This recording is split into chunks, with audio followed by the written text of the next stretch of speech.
So taking that back to feeding science, how would you treat somebody with a neurodevelopmental delay?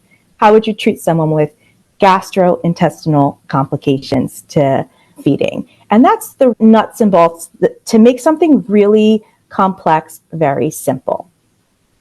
Mm-hmm. Yeah, it makes complete sense, right? When we break it down to say like, okay, increased blood flow to the lungs, increased breathing. So we're working a lot harder. What are some of the things we're thinking about? We're immediately going to like fatigue and the effort that is going to be involved in the feeding. And so what do we do? Where do we go from there? And also thinking about like, how is this child feeding at this point? Because the intervention will slightly change depending on if they're feeding at breast or bottle, or are they also getting some from a feeding tube? Are they, depending on their age, do we have, I'm like, there's so many directions we can go, right? Like, is there like comorbidities? Are they also premature? Are they also, something else going on that we add in there? But I love that like simple breakdown of like, okay, just start here. And then where do we go from there? Because I think sometimes we get caught up as, I know I do the same thing. You get like this very, very complex case and you're like, oh my gosh, where do I go from here? Or I've never heard of this diagnosis before. Or I don't